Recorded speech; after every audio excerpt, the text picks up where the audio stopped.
Hello my dear students, तो welcome back. कैसे हैं आप लोग? आशा करता हूँ सब लोग एकदम ठीक होंगे। एंड हम लोग फर्स्ट से लेके 13th चैप्टर ऑलरेडी यहाँ खत्म कर चुके हैं।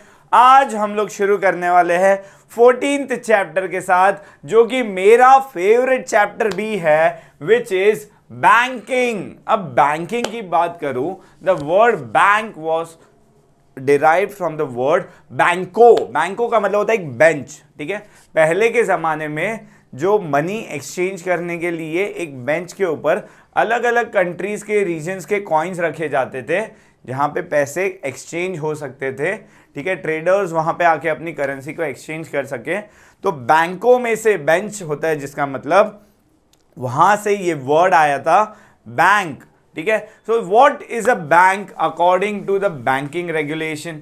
बैंक मतलब एक नॉर्मल एक कंपनी है जिसका काम है पैसों के साथ डील करना। तो ये क्या करता है? लोगों के पास से डिपॉजिट एक्सेप्ट करता है, वो पैसों को दूसरे को लैंड करता है, जिसको जरूरत है उसको अलग अलग फॉर्म से लैंड कर रहा है। क्या कर रहा है? Lending. It can be through loans and advances, ठीक है। तो ये जो काम होता है वो कमर्शियल बैंक का है। अभी ये जो पैसा ले रहा है तो उसके ऊपर डिपॉजिट के ऊपर इंटरेस्ट दे रहा है, पैसा जो दे रहा है लोन्स के ऊपर से इंटरेस्ट ले रहा है। तो कितना पैसा इंटरेस्ट चार्ज कर रहा है, कितना इंटरेस्ट पे कर रहा है, तो उसके बीच में ये जो करता है, it is for the purpose of profit. किसके लिए कर रहा है? प्रॉफिट के लिए कर रहा है।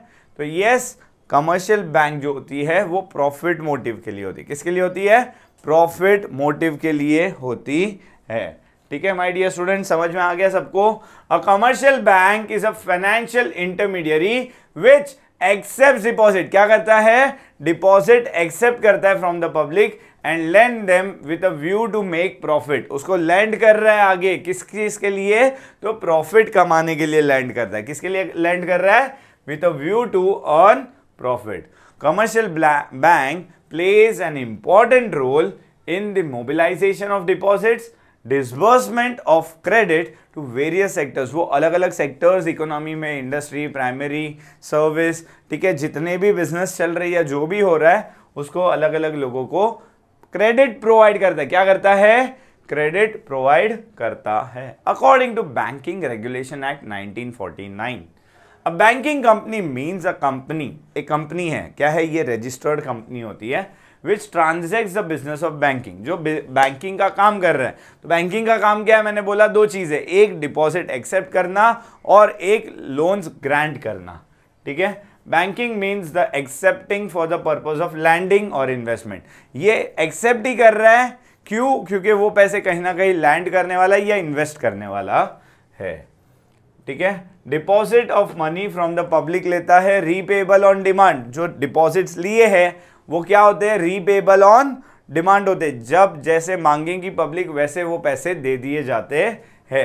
And otherwise and withdrawable by cheque, ठीक है, जब चाहिए तब ले सकते हैं बाय चेक या अदरवाइज, ठीक है।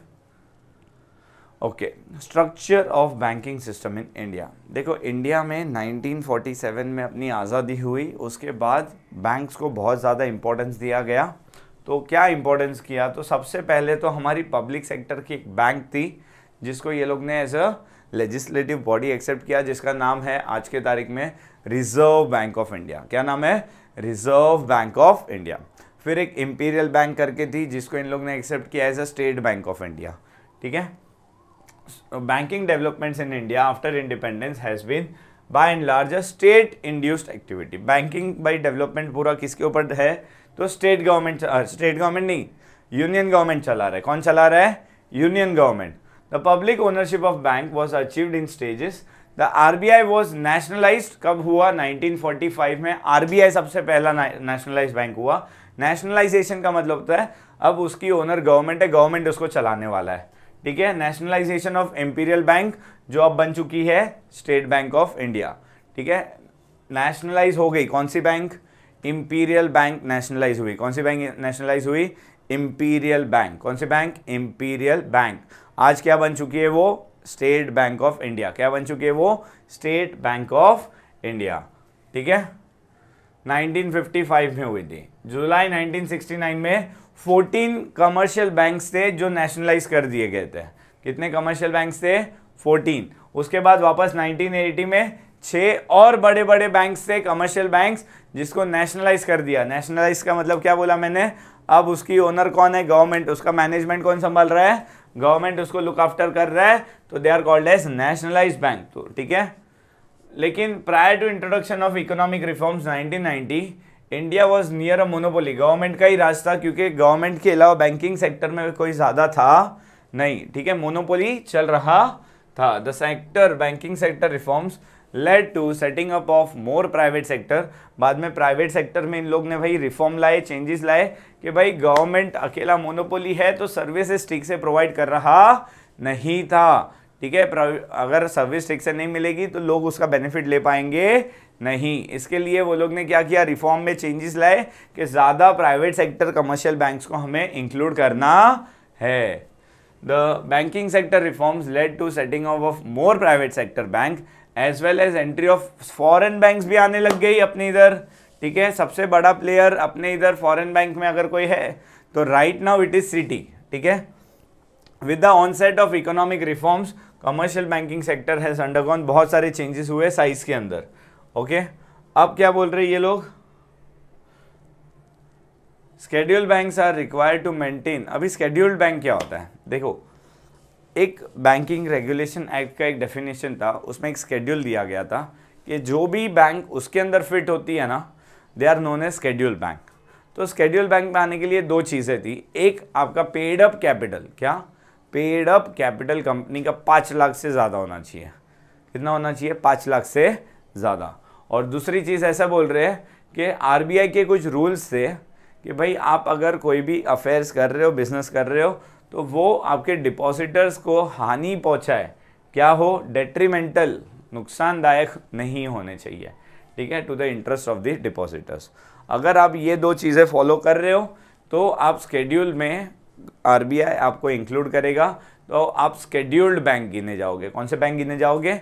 Scheduled bank. जिसका नाम, जो बैंक का नाम स्केड्यूल के अंदर होता है आरबीआई के, दे आर इंक्लूडेड एज, वो एक स्केड्यूल है, उसके अंदर अगर आपका नाम आता है तो they are known as schedule bank. Okay, yes. उसके बाद इंडिया में स्ट्रक्चर क्या है, चलो डिटेल में पढ़ते हैं यहाँ पे, इस पे वेस्ट नहीं करते time. Yes, the scheduled commercial bank consist of public sector banks, private sector banks and foreign sector banks, तीनों आते हैं foreign banks. Public sector bank consist of RBI होती है। ठीक है, नेशनलाइज्ड बैंक के अंदर आते हैं आईडीबीआई, रीजनल रूरल बैंक्स। फिर आती है पेमेंट बैंक। पेमेंट बैंक एक नया कॉन्सेप्ट है, इसको डिपॉजिट एक्सेप्ट करने का राइट नहीं होता, विड्रॉल तो इसमें हो ही नहीं सकता, सिर्फ ऑनलाइन ट्रांसफर का छोटा मोटा काम चीज़ों के लिए पेमेंट बैंक काम में आती है। तो पेमेंट बैंक का अगर आज के तारीख में आपको एग्जांपल दूं तो एयरटेल पेमेंट्स बैंक सुना होगा। एयरटेल, तुम लोगों को पता है कि पैसे ट्रांसफ़र करने और लेने के लिए आजकल अभी यूज़ हो सकता है। यस, तो एयरटेल पेमेंट्स बैंक भी खुद का स्टार्ट हुआ है, जहां up to a certain level वो लोग एक सर्टेन एक्सटेंट तक आपको ट्रांजैक्शन करने देते हैं। वैसे ही पेटीएम पेमेंट्स बैंक है। ठीक है, तो ये एक नया अभी स्टार्ट हुआ है। Local area banks and small financial banks होते हैं। Cooperative bank network also place an important role. India में तो रूरल डेवलपमेंट के लिए जो कोऑपरेटिव बैंकिंग नेटवर्क है वो सबसे ज़्यादा हिट है। ठीक है, क्योंकि वही है जो अपने कंट्री को आगे डेवलपमेंट के लिए, रूरल डेवलपमेंट के लिए आगे बढ़ा रहा है। तो रिजर्व बैंक ऑफ इंडिया अगर मैं बात करूं तो सबसे पहला बैंक है, एपेक्स बॉडी है। क्या है वो? एपेक्स बॉडी मतलब हाईएस्ट बॉडी है जो बैंकिंग अपना चैनल पूरा बैंकिंग स्ट्रक्चर चल रहा है, उसमें सबसे हाईएस्ट अथॉरिटी पे बैंकिंग आता है। उसके ऊपर बैंक के अंदर और कोई होता नहीं है। तो banking is the highest authority. ठीक है, जो अपने इधर apex is the highest authority in banking structure. ठीक है, इंडिया सेंट्रल बैंक है, वो क्या है? वो इंडिया का सेंट्रल बैंक है। The reserve bank of India, it controls the issue and supply of money. कितना पैसा इशू होगा, सप्लाई कितना रखना है। ठीक है, रेगुलेट करता है कि भाई मार्केट में ज़्यादा पैसे इशू ना हो जाए। फिर आता है classified as scheduled and non scheduled bank. तो स्केड्यूल्ड बैंक क्या होता है? Are those which are included in the second schedule. किस में इंक्लूड होता है वो? सेकेंड स्केड्यूल के अंदर of the RBI to be included क्या होता है, दो चीज़ें, एक उनका paid of capital not less than 5 lakh, 5 lakh से कम नहीं होना चाहिए, एंड आरबीआई के जितने भी नॉर्म्स है, रूल्स है, ठीक है, वो कंपलसरी उनको फॉलो करने पड़ेंगे। अब आते हैं हम लोग कमर्शियल बैंक के ऊपर। अ commercial bank is a financial institution which performs a function of, दो चीज़ें करता है, एक एक्सेप्टिंग डिपॉजिट, दूसरा granting loan. Accepting deposit, granting loan. A commercial bank is a financial institution which performs the function of accepting deposits from the general public and giving loans for investment and consumption with the aim of earning profit। वो deposit accept करने के बाद क्या करता है, उसमें वो पैसों से लोन देता है, डिपॉजिट्स के पैसों से लोन देता है, और वो लोन देके उसमें से प्रॉफिट कमाता है। क्या करता है, प्रॉफिट कमाता है, ठीक है। तो the primary aim of commercial bank is to earn profit. In some countries including India में भी commercial banks that are owned by government have social objective। देखो इंडिया में बहुत सारी commercial बैंक के ओनर गवर्नमेंट होते हैं, तो वो लोग प्रॉफिट मोटिव को साइड में रख देते हैं एंड सोशल वेलफेयर को ऑब्जेक्टिव उनका बनाते हैं, ठीक है। कमर्शियल बैंक को आगे डिवाइड करेंगे तो एक आता है पब्लिक सेक्टर बैंक। अभी पब्लिक सेक्टर बैंक वो है जिसके ओनर गवर्नमेंट है, जिसके ओनर कौन है, government. The majority ownership of these banks are with the government. Following compose, देखो state Bank of India, formerly पहले उसका नाम क्या था, इंपीरियल बैंक था। क्या था नाम, imperial bank of India. It was nationalised by the government of India in 1955। कब नेशनलाइज हुआ, 1955 में। 1960 में एसबीआई ने इशू लिए 7 बैंक्स के पावर्स ले लिए, ठीक है, जो प्रिंसली स्टेट से, ठीक है। तो अभी हम लोग को state Bank of Maharashtra, state Bank of Andhra Pradesh, state Bank of Karnataka, ऐसे छोटे छोटे कुछ स्टेट जो है उसके स्टेट बैंक्स मिलते हैं अपने को, तो वो सब किसके अंडर आते हैं, एसबीआई के अंडर आते हैं, ठीक है। वो सब this banks were known as associate banks of SBI, ठीक है, उसके साथ जुड़े हुए, एसबीआई के साथ जुड़े हुए हैं। और अभी आज के तारीख में तो वो सारे बैंक्स एसबीआई में ही मर्ज भी हो चुके हैं। All the associate banks have been merged with SBI. Nationalized bank in July 1969, major commercial banks were nationalized in, and in 1986 more commercial bank को भी nationalize कर दिया। Nationalized public sector banks not including SBI. As of 20 कितने nationalized bank है, 11 nationalized bank है, SBI को नहीं count कर रहे हम लोग उसमें। फिर आता है प्राइवेट सेक्टर बैंक। कौन सा है, private sector bank. The majority share holder in this bank is in private hands. Private लोगों के हाथ में होता है, इंडिविजुअल्स के हाथ में होता है, गवर्नमेंट के हाथ में नहीं होता है यहाँ पे control. There are 2 types of private sector banks in India, old and new. Old private sector banks are that existed at the time of nationalization of major but were not nationalization. For example वो nationalize हुए नहीं थे, तो जैसे कि Catholic Syrian banks, Karnataka bank, Karur Vysya bank, ठीक है। New private sector bank came into existence in accordance and revise their guidelines, उन्होंने चेंज की है आरबीआई के हिसाब से। The entry of private sector banks in 1993। Some example of new private sector banks are HDFC bank, ICICI bank, Kotak Mahindra bank, Axis bank. As of April 2020 21 private sector banks, कितने अपने पास, 21 private sector banks है। Foreign banks, this banks have their headquarters registered है India में, वो काम कहीं और से कर रहे हैं, हेडक्वार्टर्स आउटसाइड इंडिया, ठीक है। तो फॉरेन में उनका हेडक्वार्टर है और यहाँ पे काम कर रहे हैं, they are called as foreign banks. क्या कहते हैं उसको हम लोग, foreign banks. There were 46 foreign banks operating in India. कितने फॉरेन बैंक्स थे, 46 फॉरेन बैंक्स इंडिया में ऑपरेट कर रहे थे। रीजनल रूरल बैंक्स, ये एक स्पेशल टाइप के बैंक होते हैं जो हम लोग को कुछ अर्बन रूरल एरियाज जो होते हैं, रूरल एरियाज के डेवलपमेंट के हिसाब से ये बैंक्स को बनाया गया था। This are government banks operating regional level पे। इनका पूरा का पूरा funding central government, state government और स्पॉन्सरिंग, कुछ स्पॉन्सरिंग बैंक्स होती है वो करती है। दे आर डिज़ाइंड कि भाई रूरल एरियाज़ की जो नीड है वो फुलफिल कर पाए। और इंडिया में कितनी रूरल बैंक्स है, रीजनल रूरल बैंक्स है? तो 43 रीजनल रूरल बैंक्स है। कितनी है? 43 रीजनल रूरल बैंक्स है। उसके बाद आता है कोऑपरेटिव बैंक। और cooperative bank is a bank which belongs to its members who are at the same time owners होते हैं। अभी कोऑपरेटिव बैंक क्या होता है? कोऑपरेटिव सोसाइटी के बारे में तो हमने सुना होगा। तो कोऑपरेटिव सोसाइटी बना रहे, लेकिन for the purpose of banking, for the purpose of banking, तो उसको कोऑपरेटिव बैंक बोला जाता है।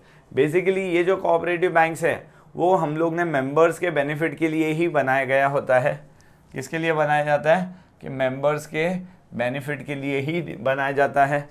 ठीक है, यस। तो bank is which belongs to its members who are at the same time owners and the customers of the bank. Such banks are registered under state cooperative society act में register होता है, which is regulated by RBI and governed by banking regulation act 1949। उसके बाद आता है banking laws, जो है banking law का एक्ट है 1955 का, वो भी कोऑपरेटिव बैंक्स को एप्लीकेबल होता है। उसके बाद आता है under cooperative bank urban cooperative, regional rural गांव के लिए, तो भाई शहर के लिए भी तो कुछ करना पड़ेगा। They are further divided into scheduled and non scheduled banks, both are divided in single state and multi state. ठीक है, रूरल कोऑपरेटिव बैंक्स, गांव के अंदर जो कोऑपरेटिव सोसाइटीज बैंक बनाती है उसको रूरल कोऑपरेटिव बैंक्स बोला जाता है। तो short term cooperative bank land short term credit for working capital. ये बैंक क्या करती है? वर्किंग कैपिटल के लिए पैसे प्रोवाइड करती है। तो इसमें क्या क्या आता है? स्टेट कोऑपरेटिव बैंक्स, ये सबसे ऊपर रहता है। स्टेट कोऑपरेटिव बैंक सबसे ऊपर। डिस्ट्रिक्ट मतलब हर डिस्ट्रिक्ट में ऑपरेट करने के लिए एक एक बैंक बनाते हैं, that is called as district central bank. और प्राइमरी मतलब हर गांव के, हर विलेज लेवल पे ये लोग एक एक बैंक बनाते हैं, that is called as primary agricultural credit bank. फिर आता है long term cooperative banks land for land development and purchase of farm equipments are divided into state cooperative and primary cooperative agriculture and rural development banks. ठीक है, primary cooperative banks है जो agriculture और rural development के लिए बनाई गई है। तो स्टेट कोऑपरेटिव बैंक्स में भी आते हैं एग्रीकल्चर और रूरल डेवलपमेंट वाले banks. Operate at this state level, कहाँ पे? देखो स्टेट कोऑपरेटिव स्टेट लेवल पे काम करता है। प्राइमरी कोऑपरेटिव जो होता है वो विलेज लेवल पे काम करता है। कहाँ पे काम करता है? विलेज लेवल पे। ठीक है, उसके बाद आता है प्राइमरी कोऑपरेटिव, ये हो चुका है।